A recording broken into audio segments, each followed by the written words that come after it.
Okay, so let's unpack this. If you're listening to this and you work in a modern office, I mean, the chances are just incredibly high Yeah. that you're sitting in an open plan setup right now. Oh, absolutely. We're talking something like, what, 70% of U.S. office workers? It's just become the standard. It's the undisputed default. And the stated reasons, well, they always sound so good, right? Cost savings, Yeah. more space, better collaboration. Exactly. That's the trifecta they sell you on. Fewer walls, more people per square meter, and this belief that innovation will just spontaneously happen. But the stack of sources you sent over, especially that huge systematic review, they really challenge those basic ideas. They do. They suggest that, companies are so focused on the facility savings, the stuff that looks good on a balance sheet, that they're completely ignoring the hidden human capital costs. And that's the core conflict we have to dig into.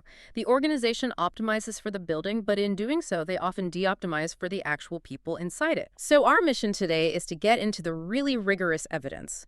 We're leaning heavily on a big 2021 systematic review that looked at 31 different peer-reviewed studies. And these studies are comparing open plan directly to the old school single-person office. That's right, the traditional cellular office. So we can move past just anecdotes about a noisy coworker and look at the hard data on health, satisfaction, and, actual productivity. And then once we've seen the problems, we pivot to solutions. Exactly. Evidence-based strategies that actually work to fix these known issues. We should probably start with definitions, because open plan can mean a lot of things.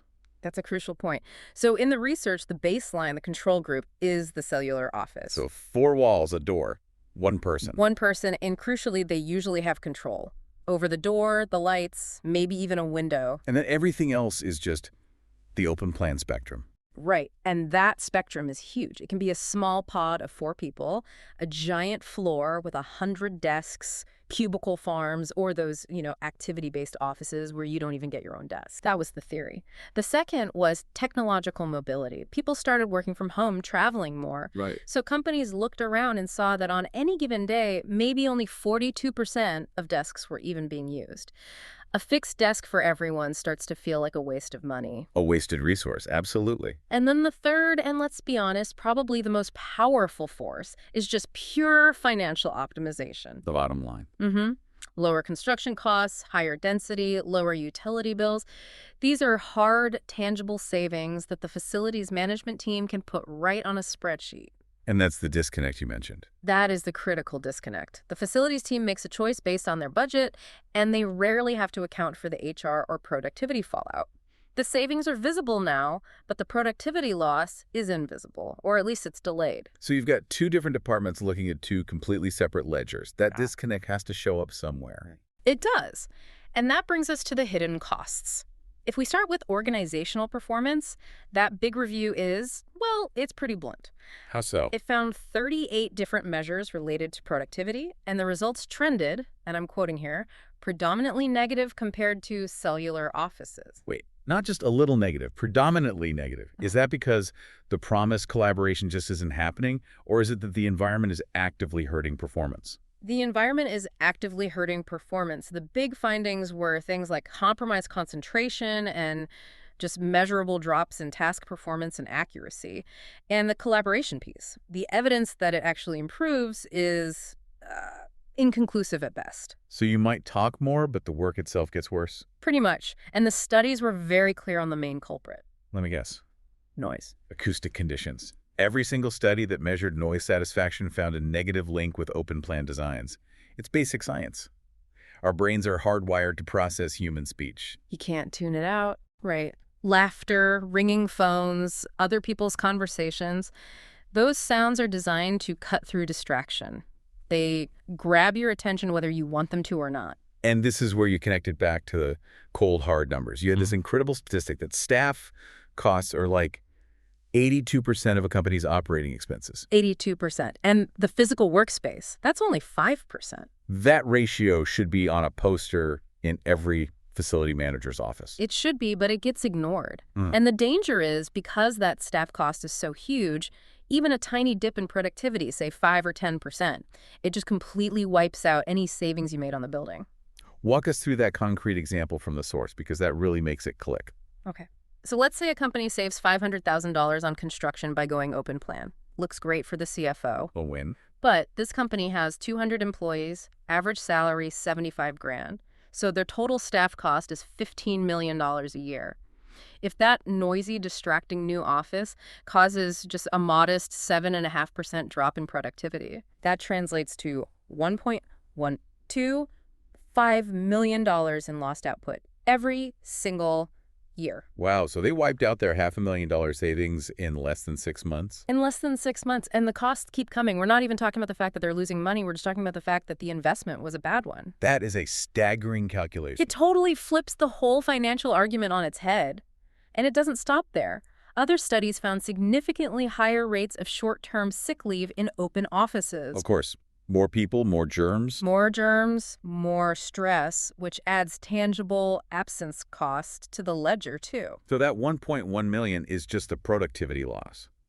But the human cost, the impact on well-being, that was maybe even more stark in the research. It really was. The findings on job satisfaction were maybe the most consistent and consistently negative in the entire review. I mean, we're talking about 31 different satisfaction measures across 21 studies. All of them trended negative. Overall job satisfaction, satisfaction with the space, satisfaction with your ability to control your environment, all down. A clean sweep of negative results. And what about actual physical health? Stress. Yep, measurable impacts there too. Higher reported stress levels, a higher risk of catching a common cold, more complaints about headaches, eye strain, respiratory issues. People are just demonstrably less comfortable and less healthy.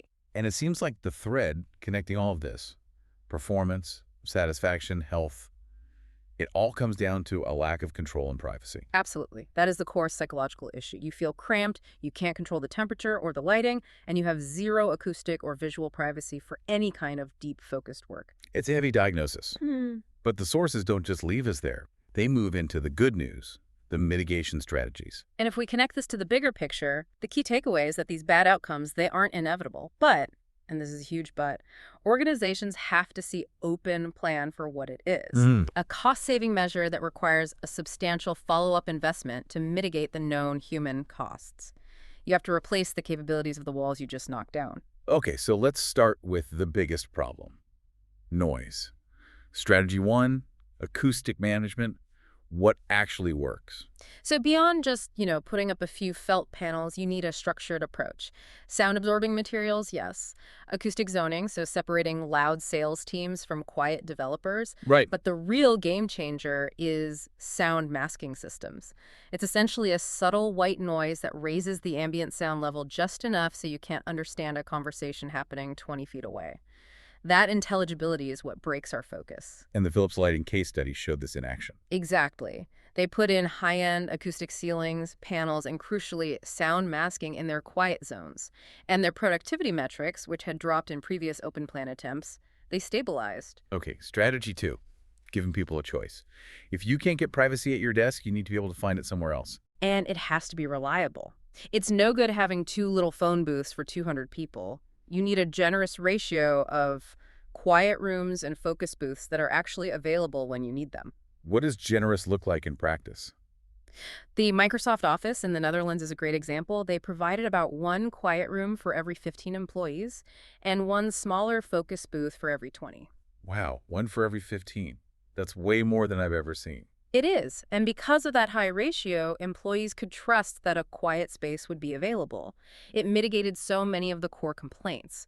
If the solution isn't usable, it's not a solution. That makes perfect sense. All right, strategy 3 gets back to that idea of individual control.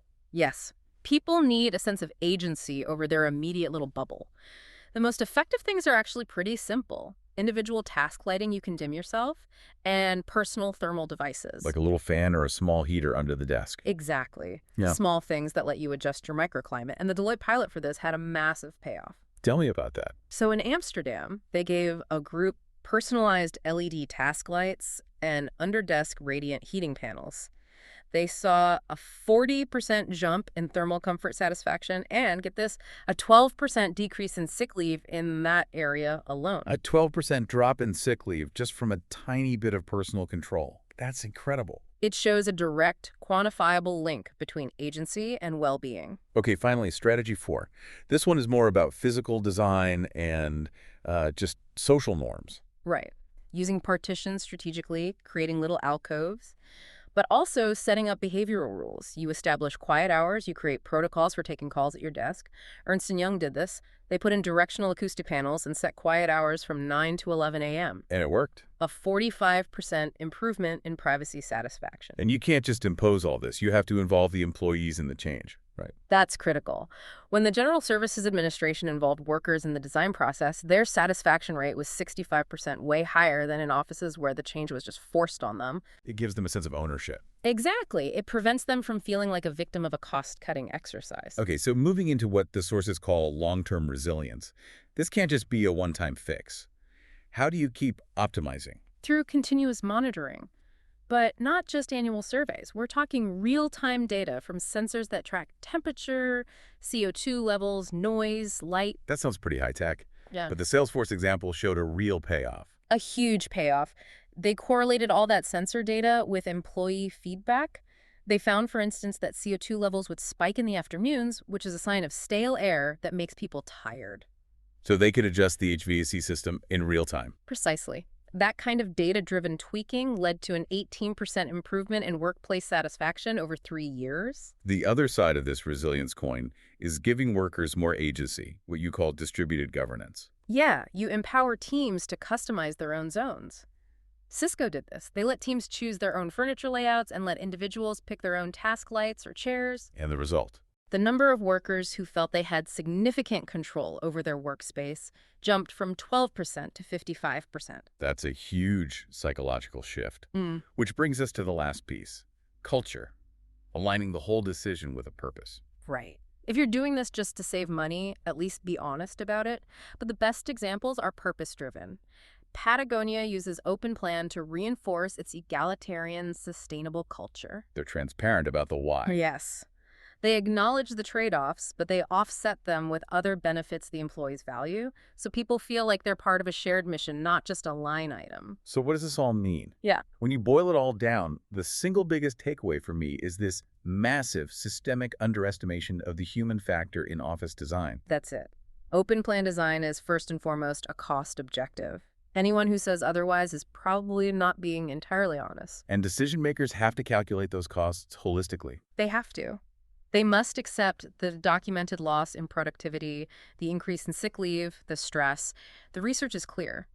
If you go Open Plan, you must also budget for serious mitigation acoustics, quiet rooms, individual controls. Or you'll lose much more in human capital than you ever saved on drywall. Precisely.